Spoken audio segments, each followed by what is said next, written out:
Password के भूल जाने पर या गायब हो जाने पर भी सुविधा दी गई है। आप फॉरगेट पासवर्ड करके अपना नया पासवर्ड भी आप बना सकते हैं। तो इसमें सबसे पहले आपको ehrms.upsdc.gov.in टाइप करना है और खोलना है। इसको आप टाइप करेंगे और खोलेंगे तो आपका पेज खुल जाएगा। इसमें आपको 4 चीजें इसमें भरनी है। सबसे पहला आपको अपना डिपार्टमेंट सेलेक्ट करना है, जो कि बेसिक एजुकेशन हुआ। यूजर आईडी आपकी जो मानव संपदा आईडी है यानी EHRMS कोड वो है, वो डालेंगे। इसके बाद आपने जो अपना पासवर्ड डाला हुआ है, आपने अपना पासवर्ड याद किया हुआ है, वो डालेंगे। कैप्चा कोड डालेंगे। पासवर्ड के बारे में मैंने जैसा पहले कहा कि अगर आप पासवर्ड ना भूल जाते हैं तो आप फॉरगेट पासवर्ड का ऑप्शन यूज करते हुए आपके रजिस्टर्ड ईमेल एड्रेस पे या आपके रजिस्टर्ड मोबाइल नंबर पे मैसेज के माध्यम से आपको भेज दिया जाता है। पोर्टल पे हम लोगों ने लॉगिन किया। पोर्टल पे लॉगिन आपको ये बताना यहाँ पे आवश्यक है कि हम ये जो छुट्टियों वाली बात है, ये हम एम स्थापना ऐप से भी छुट्टी आवेदन कर सकते हैं, लेकिन ऐप पर अभी कुछ सीमित फंक्शन ही दिए गए हैं। ऐप के माध्यम से कुछ चीजें हैं जो आप नहीं कर सकते हैं, वो हम लोग बात करेंगे क्रमवार ढंग से। सबसे पहले हम बात करते हैं कि पोर्टल पे आप क्या क्या चीजें कर सकते हैं। तो आपने जैसे ही अपना लॉगिन किया, किसी शिक्षक ने, मान लीजिए ऋषि टंडन नाम के शिक्षक हैं, उन्होंने लॉगिन किया हुआ है, ये अपर प्राइमरी स्कूल के शिक्षक हैं। तो इन्होंने जब लॉगिन किया तो ये पेज दिखता है। अब इसमें आप देख सकते हैं कि 5 इनफैक्ट 6 चीजें दिख रही हैं। एक होम बना हुआ है घर जैसा आकार का, उसके बगल में एक जनरल लिखा हुआ है, उसके बाद लीव मॉड्यूल, फिर ट्रांसफर मॉड्यूल, ACR, APR, उसके बाद आपको पेरोल लिखा हुआ है, फिर आपको सर्विस बुक लिखा हुआ है। तो हम लोग बारी बारी से देखेंगे कि इसमें क्या क्या है और इसमें आपका क्या रोल है, आपको क्या क्या करना है। ये बहुत ही महत्वपूर्ण है, क्योंकि कई बार यहाँ से निर्देश राज्य स्तर से बेसिक शिक्षा अधिकारियों को भेजे जाते हैं, वो खंड शिक्षा अधिकारियों को भेजते हैं, फिर कहीं ना कहीं जाकर के आपको इन निर्देशों मिलने में काफी डिले होता है या कई बार निर्देश प्राप्त भी नहीं होते हैं। इसीलिए यह राज्य का प्रयास है कि डायरेक्टली शिक्षकों से बात की जाए और उनको सब बताया जाए कि उनको क्या करना है, उनकी क्या भूमिका है। तो अगर जनरल में बात करें तो अपडेट पासवर्ड का पहला विकल्प है, जिसके माध्यम से आप सभी लोग अपना पासवर्ड जो है वो अपडेट कर सकते हैं, रीसेट कर सकते हैं। कभी अपना पासवर्ड आपको लगता है कि कई मेरा पासवर्ड और लोग जान चुके हैं, मैं इसको बदलना चाहता हूं, इसको आप यहाँ से अपना अपडेट कर सकते हैं। तो इसमें आप सभी ने इसको देखा होगा, ट्राई कर सकते हैं। इसमें करंट पासवर्ड आपको डालना होगा, जो अभी आपका एग्जिस्टिंग पासवर्ड है वो। दूसरा, नया पासवर्ड आपको बना सकते हैं। इसमें आप नया पासवर्ड बनाने में कुछ आपको ध्यान रखना पड़ेगा। उसमें एक कैपिटल लेटर भी होना चाहिए, कुछ संख्याएं होनी चाहिए, वो आप ध्यान रखते हुए नया पासवर्ड बनाएंगे। नया पासवर्ड कंफर्म करेंगे, इसमें एक कैप्चा कोड डालेंगे, फिर आप सेव कर देंगे। तो इस तरीके से आप अपना पासवर्ड बदल सकते हैं। दूसरी बात जो जनरल में आपकी आती है वो अपडेट कॉन्टैक्ट डिटेल्स। जैसे कुछ आपके जो डिटेल्स हैं, विवरण है, वो आप अपने द्वारा ही बदल सकते हैं। कुछ जो विवरण है उनके लिए आप विभाग पर आश्रित हैं, आप करेंगे उनके स्तर से बदलाव। लेकिन कुछ बदलाव जो कॉन्टैक्ट डिटेल आपसे संपर्क से संबंधित है वो आप कर सकते हैं। वो देख सकते हैं आप जैसे नाम में आप चेंज करने जाएंगे तो आपका नाम संभवतः चेंज नहीं होगा, वो आप चेंज नहीं कर सकते हैं। लेकिन अपना फोन नंबर आप इसमें एडिट कर सकते हैं, नया फोन नंबर आप डाल सकते हैं। मोबाइल नंबर अगर मान लीजिए आपको बदलना है या ईमेल आईडी बदलनी है तो यहाँ से आप बदल सकते हैं। इसके लिए आप किसी पर निर्भर नहीं है, और ये एक ऐसी सुविधा है जिसका उपयोग आपको करना है। अगर आपका फोन नंबर इसमें दिखाया हुआ उससे अलग है तो, या ईमेल आईडी इसमें दिखाई हुई है उससे अलग है, तो आप ये जरूर अपना अपडेट कर लेंगे, क्योंकि विभाग के पास आपकी यही सूचना रहती है। और विभाग के पास जो आपकी सूचना है बहुत महत्वपूर्ण है। कोई भी आपको आप तक विभाग पहुंचना चाहेगा तो इसी के माध्यम से पहुंचेगा। तीसरी बात जो आती है जनरल में, वो अपडेट रिपोर्टिंग ऑफिसर। ये एक बहुत महत्वपूर्ण कदम है आप सभी शिक्षकों के लिए। तो हमारे जो जितने भी शिक्षक हैं, शिक्षा मित्र हैं, अनुदेशक हैं, इनके लिए बहुत ही महत्वपूर्ण एक कदम है कि अपना रिपोर्टिंग ऑफिसर कैसे बनाएं, किसको बनाएं। तो जितने भी हमारे हेड मास्टर्स हैं या अभी इंचार्ज हैं, भले उनका प्रमोशन नहीं हुआ लेकिन इंचार्ज की भूमिका में है, तो उनके लिए ये आदेश या निर्देश रहेगा कि वो खंड शिक्षा अधिकारी को अपना रिपोर्टिंग ऑफिसर बनाएंगे। जितने भी हेड हैं, मैं रिपीट कर देता हूं, जितने भी हेड हैं या उनका प्रमोशन भले ही हेडमास्टर पे नहीं हुआ, लेकिन वो इंचार्ज है अपने विद्यालयों के, तो वो खंड शिक्षा अधिकारियों को अपना रिपोर्टिंग ऑफिसर बनाएंगे। इसके अतिरिक्त जितने सहायक शिक्षक हैं, शिक्षा मित्र हैं, अनुदेशक हैं, वो अपने विद्यालय के हेडमास्टर को या इंचार्ज अपना रिपोर्टिंग ऑफिसर बनाएंगे। अब जो संविलियन विद्यालयों का अगर बात करें, जहां पे विद्यालय संविलियन हुआ है, तो वहां पे इफेक्टिव प्रिंसिपल जो हैं, जो प्राइमरी और जूनियर का संविलियन हुआ है, तो संभवतः अधिकतर केस में जो जूनियर के हेडमास्टर हैं वह प्रभावी वहां पे नोडल है, हेड है, तो उनको आप अपना रिपोर्टिंग ऑफिसर बनाएंगे। अभी रिपोर्टिंग ऑफिसर का देखिए प्रयोग, यूज कहाँ कहाँ आएगा। रिपोर्टिंग ऑफिसर का जो उपयोग है वो आप जब कोई भी छुट्टी लेते हैं उस केस में आता है। छुट्टी के बाद आप अपनी जब लौट के आते हैं और आप पुनः ज्वाइन करना चाहते हैं, तब भी रिपोर्टिंग ऑफिसर का रोल आता है। इसके अलावा विभाग द्वारा कुछ परफॉर्मेंस इंडिकेटर बनाए गए हैं, तो वो परफॉर्मेंस इंडिकेटर भी जब आप भरेंगे तो वो आपके रिपोर्टिंग ऑफिसर के माध्यम से ही बीएसए स्तर को प्रेषित किया जाएगा। इसीलिए रिपोर्टिंग ऑफिसर का चयन करना, या अगर आपने पहले चयन किया हुआ है तो उनको बदलना आप यहाँ से कर सकते हैं। यहाँ पे देखेंगे ऐड अ रिपोर्टिंग ऑफिसर में आप एक रिपोर्टिंग ऑफिसर ऐड कर सकते हैं। दो तरीके हैं इसके। यदि आप सहायक शिक्षक हैं तो अपने आप हेडमास्टर को रिपोर्टिंग ऑफिसर बनाना चाहेंगे, उसके लिए दो तरीके हैं, या तो उनका मानव संपदा कोड आप जानते हो या उनका नाम से आप सर्च कर सकते हैं। उसके पहले है कि आप सर्विसेज सेलेक्ट करेंगे, ऑनलाइन सर्विसेज। ऑनलाइन सर्विसेज में देखते हैं क्या क्या है। ऑनलाइन सर्विसेज में लीव है, ट्रांसफर है, एनुअल प्रॉपर्टी राइट है, एनओसी है। तो इन सभी चीजों के लिए आपको रिपोर्टिंग ऑफिसर सेलेक्ट करना है। तो अभी मैंने जो बात की थी कि सहायक शिक्षक अपने हेडमास्टर को करेंगे, हेडमास्टर खंड शिक्षा अधिकारी को करेंगे, वह लीव के संदर्भ में है। क्योंकि अभी यहाँ पे प्रभावी जो चीज है वो लीव है, तो आप लीव के लिए रिपोर्टिंग ऑफिसर सेलेक्ट करेंगे। सहायक शिक्षक जो है वो हेडमास्टर को, और हेडमास्टर खंड शिक्षा अधिकारियों को रिपोर्टिंग ऑफिसर चयनित कर लेंगे। तो रिपोर्टिंग ऑफिसर दो तरीके से कर सकते हैं, या आप नाम डाल करके या उनका EHRMS कोड डाल करके आप अपडेट कर सकते हैं। इसके बाद आप नीचे लिस्ट ऑफ रिपोर्टिंग ऑफिसर में आप ये भी दे सकते हैं कि आपका रिपोर्टिंग ऑफिसर कौन पड़ा हुआ है, वो आप देख सकते हैं, यहाँ से दिख जाएगा। चौथी बात, अब जनरल में फिर से हम लौट के आएंगे। जनरल में जो चौथी बात है, इमूवेबल प्रॉपर्टी राइट है। इस पे अभी आपको कुछ नहीं करना है। पांचवा जो बिंदु है वो आपके लिए बहुत महत्वपूर्ण है। पांचवा जो बिंदु है आपके लिए, कई बार इस पे निर्देश भेजे गए हैं जनपद स्तर पर कि सभी शिक्षकों को, सभी शिक्षा मित्रों को, सभी कर्मियों को उनके अर्हता संबंधी सभी अभिलेख अपलोड करने हैं मानव संपदा पोर्टल पर। कई बार इसकी मुहिम चलाई गई है, कई बार मिशन मोड में इस पे आपके ब्लॉक स्तर से आपको बुलाया भी गया होगा। आपको एक अभियान के रूप में सभी के अभिलेख अपलोड कराए गए थे, लेकिन अभी भी कुछ संख्या ऐसी है शिक्षकों की या शिक्षा मित्र अनुदेशकों की जिनके अभिलेख अभी अपलोडेड नहीं है। और ये बहुत महत्वपूर्ण शासनादेश इस बारे में आया है कि अगर 31 मार्च के बाद जिसके अभिलेख अपलोड नहीं होते हैं तो उनको कहीं ना कहीं विभाग और जो जांच एजेंसियां हैं वो संदेह की दृष्टि से देख रही हैं, उनको फर्जी टीचर की श्रेणी में रखते हुए उनके विरुद्ध जांच व अन्य विधिक कार्यवाही संस्थित की जाएगी। तो इसमें आपके पास आपके लॉगिन पर ही ये सुविधा दी गई है। आप इस पे अंदर जब क्लिक करेंगे व्यू एंड अपलोड डॉक्यूमेंट्स, तो इसमें आप जाएंगे, आप इसमें सबसे पहले तो देखेंगे कि आपके कौन कौन से डॉक्यूमेंट ऑलरेडी अपलोडेड हैं। नीचे व्यू अपलोडेड डॉक्यूमेंट्स पे आप क्लिक करेंगे तो आप देख सकते हैं कि जो 11-12 कई सारे जो फील्ड्स हैं उसमें डॉक्यूमेंट आपने कौन से पहले ही अपलोडेड कर रखे हैं वो यहाँ दिख जाएंगे।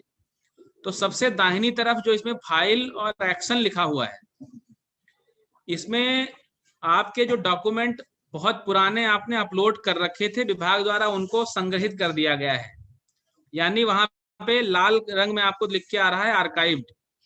तो आर्काइव्ड का मतलब ये हुआ कि आपका डॉक्यूमेंट अपलोडेड है, आपको कुछ नहीं करना है, वह विभाग द्वारा एक संग्रहित करके उसको अलग रखा गया है। तो इसमें आपको कोई इसमें कार्य नहीं करना है। आपका डॉक्यूमेंट का सारा विवरण लिखा हुआ है, उसका नंबर क्या था, रोल नंबर, इशू डेट सारा लिखा हुआ है। आप इसको चेक कर सकते हैं, अगर कोई गलती हो तो आप डिलीट कर से दोबारा इसको अपलोड भी कर सकते हैं। लेकिन अगर आपने अपलोड कर रखा है, आपके सारे विवरण सही हैं, तो आपको इसमें कुछ करने की जरूरत नहीं है। अब अगर मान लीजिए इसमें से आपने देखा कि मेरा कोई एक डॉक्यूमेंट जो कि महत्वपूर्ण है मैंने अपलोड नहीं कर रखा है, सपोज करिए आपने अपना हाई स्कूल का सर्टिफिकेट अपलोड नहीं कर रखा है, तो इसकी सुविधा के लिए आपको फिर ऊपर जाना पड़ेगा। तो ऊपर जब आप जाएंगे तो इसमें अपलोड डॉक्यूमेंट में प्लस का निशान है, वहां पे आप क्लिक करेंगे तो इसमें पूछ रहा है कि ये डॉक्यूमेंट जो आप अपलोड करना चाहते हैं एजुकेशनल है या अदर है। तो जैसे आप 10th की मार्कशीट या डॉक्यूमेंट की बात हुई तो वो एजुकेशनल डॉक्यूमेंट है, अगर वो पैन कार्ड होता तो आप अदर पे करते। तो इसके बाद आप यहाँ इसको सेलेक्ट करेंगे, अपना क्वालिफिकेशन का नाम लिखेंगे। कई जगह परीक्षा आती है कि मैंने बीपीएड किया हुआ है, मेरा बीपीएड इसमें नहीं दिख रहा है, तो उसको बीएड की श्रेणी में भी डाल दीजिए आप। उसके बाद बाकी फील्ड्स और भरने हैं। एनरोलमेंट रोल नंबर ये भरना मैंडेटरी है, जिसमें लाल स्टार लगा हुआ है आपको अवश्य भरना है। उसके बाद सारे फील्ड्स भरते हुए आपको चूज फाइल करेंगे और आप अपलोड कर देंगे। तो इसमें आप पीडीएफ भी अपलोड कर सकते हैं और जेपीजी फाइल भी। ये काम आप जब अपलोड करेंगे तो आपके लैपटॉप में जहां आपने सेव कर रखा है यहाँ से अपलोड हो जाएगा। इसके बाद नीचे आएंगे और एक जो सबमिट है, सबमिट कर देंगे तो आपका ये अभिलेख अपलोड हो जाएगा। तो मैं रिक्वेस्ट करूंगा, अनुरोध करूंगा सभी शिक्षकों से कि जिनके, या आप चेक कर लें अपना पोर्टल पे लॉगिन करते हुए, जिनके जो डॉक्यूमेंट अभी भी जो उनके अर्हता संबंधी हैं अपलोड नहीं किए हैं उन लोगों ने, ये तत्काल प्रभाव से अपलोड कर दिए जाएं। ये इसके लिए आपको आपके खंड शिक्षा अधिकारी भी निर्देशित करेंगे। फिर से हम लोग वापस लौटेंगे जनरल में, सभी जो फील्ड है हमने बात कर ली। इसके बाद आपका जो बहुत महत्वपूर्ण है लीव मॉड्यूल, इस पे बात करेंगे। तो लीव मॉड्यूल आप सभी जानते हैं इसमें दो जो बहुत महत्वपूर्ण लिंक हैं, एक है माई लीव, दूसरा है अदर्स लीव। तो देखिए माई लीव भी सभी के लिए है और अदर्स लीव जो है वो केवल जो हेड हैं या इंचार्ज हैं उनके लिए होगा। माई लीव में अगर आप जाएंगे इसका मतलब हुआ जो आपको छुट्टियां अपने खुद की आवेदन करनी है, या उसका बैलेंस देखना है, या अपने जो आवेदन किया है उसका स्टेटस देखना है, या आपने पहले कोई छुट्टी अगर आवेदन की हो तो उसको कैंसिल करना है, या उसके बाद महत्वपूर्ण चीज आती है लीव अर्ली ज्वाइनिंग। ये एक नई चीज आपको लग रही होगी। इसका अर्थ ये हुआ कि आप यदि कोई छुट्टी लेते हैं आकस्मिक अवकाश के अलावा, यदि आप मैटरनिटी लीव लेते हैं, यदि आप बाल देखभाल अवकाश लेते हैं, यदि आप मेडिकल लीव लेते हैं, तो उसके बाद जब आप लीव से लौटेंगे तो आपको एक ज्वाइनिंग ऑनलाइन करनी पड़ती है, या अगर आपकी छुट्टी खत्म होने से पहले आप लौट रहे हैं तो आपको यहाँ से अर्ली ज्वाइनिंग करनी पड़ती है। तो इन सब के बारे में हम लोग एक एक करके बात करेंगे। अदर्स लीव में मैं बता दूं, अदर्स लीव अगर कोई हेडमास्टर है या खंड शिक्षा अधिकारी हैं उनको भी दिखता है। अगर वो देखना चाहें कि उनको किसने अपनी छुट्टी भेजी है, वो सारी चीजें इसमें दिखेंगी। कितनी छुट्टियां उनकी पेंडिंग हैं, कितनी उन्होंने डिस्पोज कर दी, ये सारी चीजें इसमें दिखेंगी। तो हम लोग पहले माई लीव में बात करेंगे कैसे अप्लाई किया जाता है छुट्टियां। तो छुट्टी अप्लाई करने के लिए आप सभी लोग अप्लाई लीव में जाते हैं। लीव अप्लाई में आपको 3-4 चीजें उसमें डालनी पड़ती है। सबसे पहला, किस तरह की लीव आप लेना चाहते हैं। मान लीजिए आप कैजुअल लीव लेना चाहते हैं तो आप उसमें कैजुअल लीव सेलेक्ट करते हैं। रिपोर्टिंग ऑफिसर, ध्यान दीजिएगा रिपोर्टिंग ऑफिसर यहाँ पे बहुत महत्वपूर्ण है, मैं दोबारा इसको आपको याद दिला दूं। सभी जो सहायक शिक्षक हैं, कई बार ये देखा जा रहा है कि सहायक शिक्षक डायरेक्टली बीएसए को अपनी छुट्टियां भेज दे रहे हैं। कई बार सहायक शिक्षक डायरेक्टली पीओस को अपनी छुट्टियां भेज दे रहे हैं कैजुअल लीव, जो कि गलत है। सहायक शिक्षक हमेशा प्रधान शिक्षक को ही अपना रिपोर्टिंग ऑफिसर बनाते हुए और उनको अपनी छुट्टियां भेजेंगे। अगर वो छुट्टी प्रधानाध्यापक के अधिकार क्षेत्र में है तो वह स्वीकृत करेगा, अन्यथा वह आगे बीओ को फॉरवर्ड कर देगा। ये पूरी प्रक्रिया का पालन किया जाना है। तो लीव में अप्लाई करते समय कौन सी छुट्टी आप लेना चाहते हैं। अर्न लीव के बारे में बताना चाहूंगा मैं कि हर 1 साल की सर्विस में आपको एक ईएल मिलती है। हालांकि पोर्टल पे आपको कई बार दिखता है 300 दिन का ईएल आपको बैलेंस दिखता है, या कई बार आपको अगर ब्लॉक में अपडेट नहीं हुआ है तो 0 दिन का दिखता है। इस संबंध में आप अर्न लीव अप्लाई कर सकते हैं जितनी आपकी सर्विस हुई है। खंड शिक्षा अधिकारी स्तर पर उसको देखेंगे, वो वेरीफाई करेंगे कि क्या वास्तव में आपकी उतनी सेवा हुई है, आप उतनी अर्हता रखते हैं उतनी छुट्टियों की। यदि आप रखते हैं तो वो खंड शिक्षा अधिकारियों द्वारा उसका स्वीकृत किया जाएगा। कैजुअल लीव आप सभी वाकिफ हैं, ये बहुत ही प्रचलित छुट्टी है। साल में 14 दिन की छुट्टी मिलती है आपको कैजुअल लीव। इसको आप अप्लाई करने के लिए मान लीजिए कैजुअल लीव अप्लाई करते हैं आप, तो इसमें आपको जिस दिन से आप छुट्टी ले रहे हैं वो दिन करना है। आप एक चीज और इम्पॉर्टेंट मैं आपको बता देना चाहूंगा सभी शिक्षकों को, जो हाफ लीव है ये शिक्षकों के लिए एप्लीकेबल नहीं है। कई बार कई खंड शिक्षा अधिकारी और बीएसए प्रश्न पूछते हैं कि क्या 0.5 CL दे है, तो शिक्षकों को परिषदीय, चूंकि आप परिषदीय कर्मचारी हैं, आपको दे नहीं है, तो आप इसको 0.5 CL अप्लाई नहीं करेंगे। तो मान लीजिए आपने एक दिन की छुट्टी यहाँ पे अप्लाई करना चाह रहे हैं। इसके बाद जो छठवां बिंदु है और सातवां बिंदु है, ये आप लोगों को कई बार कंफ्यूजन लगता होगा कि ये क्या है और क्यों है। जो छठवां बिंदु है और सातवां बिंदु है, इसका महत्व तो यह है कि जब आप छुट्टी से लौट के आएंगे या छुट्टी पे जाने से पहले आपकी अगर कोई छुट्टी पड़ रही है, संडे पड़ रहा है, तो आप इसमें अगर लिख देंगे तो आपकी जो ज्वाइनिंग होगी, जब आप ऑनलाइन ज्वाइनिंग की रिक्वेस्ट करेंगे, जैसे मान लीजिए 15 तारीख को मैंने अवकाश लिया, 16 को मान लीजिए संडे है, तो अगर आप इसमें भर देंगे कि 16 को संडे था, लीव सफिक्स में 7वें कॉलम में, तो आपकी जो ज्वाइनिंग रिक्वेस्ट वो 17 को एक्सेप्ट कर लेगा। नहीं तो वो 16 को ही आपका 16 को वो पूछेगा आपसे कि 16 का आपका क्या स्टेटस है, जबकि 16 की आपकी एक संडे का अवकाश है। इसीलिए ये 2 कॉलम बनाए गए हैं कि यदि आप जो अवकाश ले रहे हैं उसके पहले अगर कोई संडे पड़ रहा है या कोई मान लीजिए गजेटेड हॉलीडे पड़ रहा है, होली, दिवाली, दशहरा, वो आप इसमें भर सकते हैं।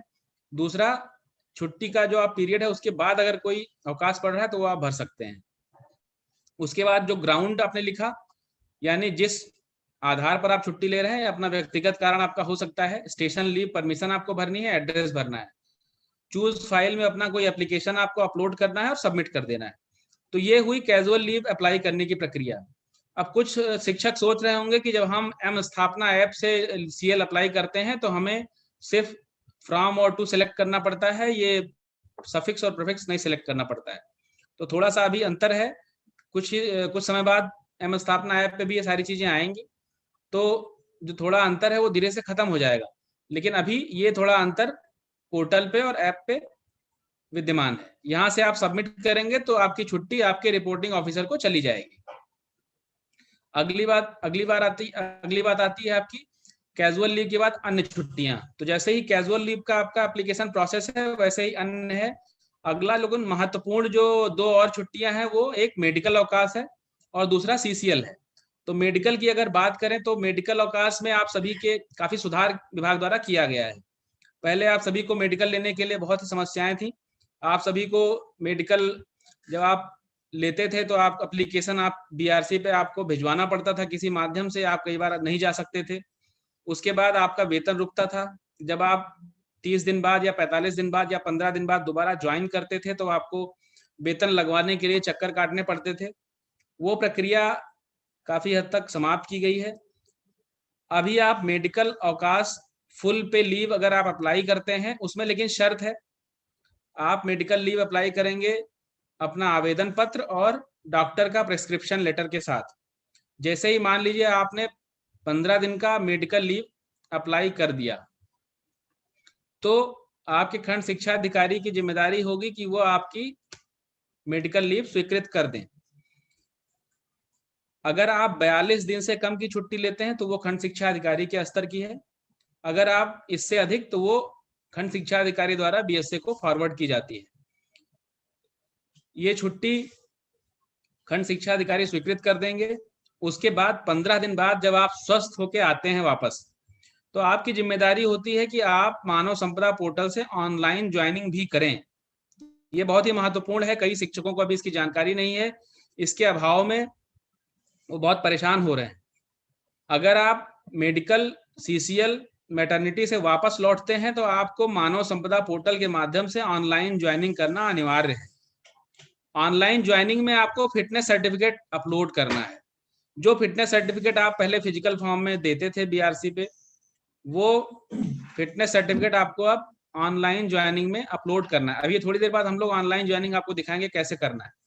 ऑनलाइन ज्वाइनिंग अगर आप नहीं करते हैं तो आप अगली बार मानव संपदा पोर्टल पे छुट्टियां नहीं ले पाएंगे। तो ये आपको मेडिकल लीव का एक प्रोसीजर है, सेम चीजें हैं, प्रीफिक्स, सफिक्स, स्टेशन लीव। इसमें जो अटैचमेंट आपको दिखाना है, attached upload attachment, point number 11, इसमें आपको अपना आवेदन तथा जो डॉक्टर ने आपको प्रेस्क्राइब किया हुआ है वो आप इसमें चूज फाइल करते हुए अपलोड कर देंगे। दोनों का कंबाइन एक पीडीएफ बनाते हुए इसमें आपको अपलोड किया जाना है।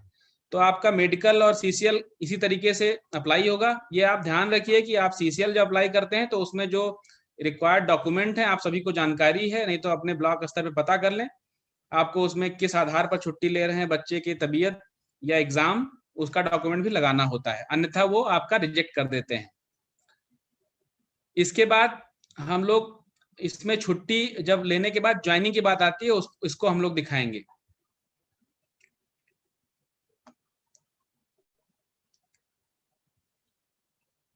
अच्छा, दूसरा इसमें आप सभी ये परिचित हैं, व्यू बैलेंस आप देख सकते हैं ऊपर जो दूसरा है व्यू बैलेंस,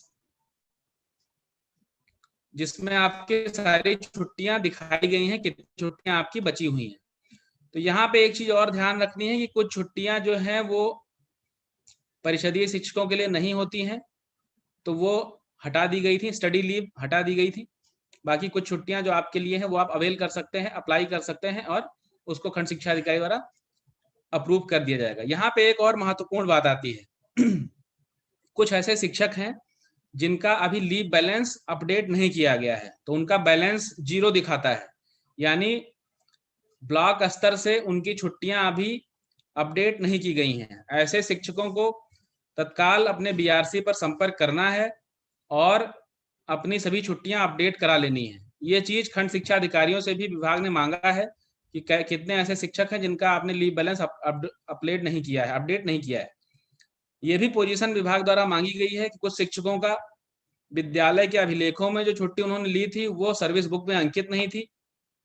ऐसे शिक्षक भी निकल के आए हैं जिन्होंने विद्यालय अभिलेख के अनुसार 500 छुट्टियां ले रखी हैं, सर्विस बुक में सिर्फ 50 छुट्टियां चढ़ी हैं और मानव संपदा पोर्टल पे सिर्फ 30 छुट्टियां चढ़ी हैं।